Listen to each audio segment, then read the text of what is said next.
鬼村。在大山深處，有一個幾乎被世人遺忘的小村子。這個村子叫陰嶺村，四周常年迷霧籠罩，只有一條狹窄的石板路可以通向外界。老人們常說，這裏並不是給活人居住的地方，而是陰陽交界之處。一詭異的歸來。阿豪是村里唯一讀過書的年輕人，他外出多年，忽然在一個深秋的黃昏回到了村子。大家都覺得奇怪，因為3年前村里曾傳嚟噩耗，阿豪在外地出車禍死了。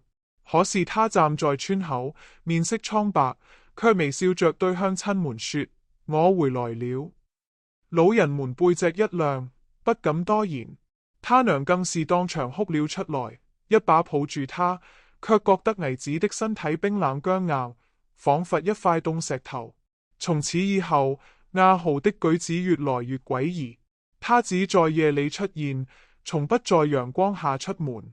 有人看見他走過田間，月光下，他的身影在地面上扭曲成一條細長的影子，仿佛另一具身體。二鏡子裏的真相。有個獵戶心直口快，對別人說：那不是阿豪，他的眼睛根本不像活人。第二天，獵戶的家人發現他失蹤了，只在屋裏留下了一面碎裂的銅鏡。鏡子碎片上映出的是獵戶滿臉驚恐的表情，但現實中再也找不到他的屍體。村子裏慘慘傳開一個說法：阿豪其實並沒有回來，而是被鬼鏡裏的倒影取代了。傳說在陰嶺村的老屋裏有一面通向冥界的古鏡，每逢血月，鏡中倒影會伸手把人扔進去，然後代替他活在人間。三夜半的哭聲。阿豪歸離之後，村東頭的柳樹下，經常有人聽見女人的哭聲，哭聲細細長長，像是受盡委屈，又像在召喚雜魔。有幾個膽大的年輕人決定去查看。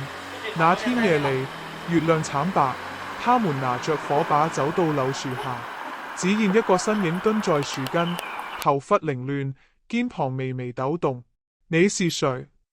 火光照過去，那女人慢慢抬起頭，臉上竟是一片空白，沒有眼睛，沒有鼻子，只有一張裂開的嘴。她的哭聲並不是從嘴裏發出的，而是直接在他們腦子裏炸響。第二天，人們在柳樹下找到其中一個年輕人的屍體，他的臉被整張剝掉，血肉模糊。四敲門聲。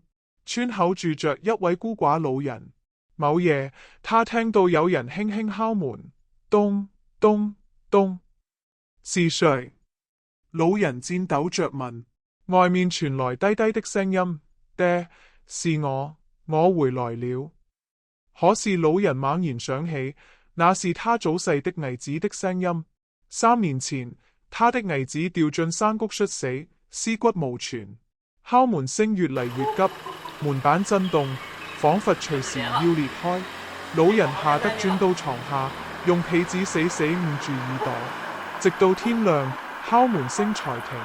第二天，鄰居們發現老人失去了蹤影，門口卻留下一行濕漉漉的腳印，從村外一直延伸到他家門前，消失無蹤。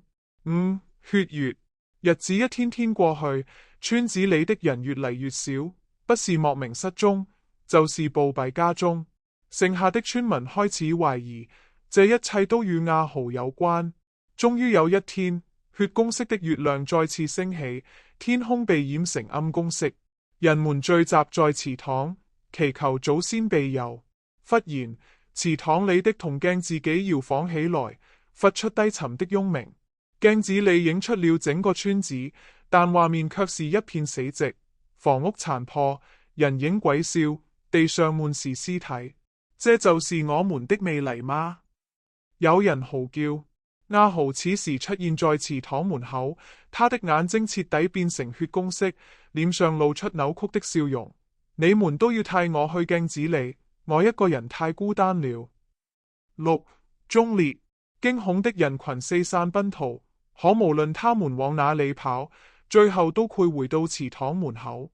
整個村子仿佛陷入了一個巨大的幻境，鏡子裏的倒影紛紛走出，和每一個村民對視。下一刻，倒影張開血口，把活人吸了進去。慘叫聲、哭喊聲此起彼伏。不多時，祠堂裏安靜下來，只剩下那面古老的銅鏡，鏡中映出的是熱鬧的場景，村民們全在歡笑勞作，好像什麼都沒發生過。然而，現實中的陰嶺村卻空無一人，只剩山風吹過，帶來低低的哭聲。直到今天，偶爾有外鄉人入陰嶺村，看到的是一個平靜普通的山村，村民熱情好客，會微笑着請你喝茶。只是當你轉身離開時，如果你回頭仔細看，就會發現那些村民的影子都是倒着走的。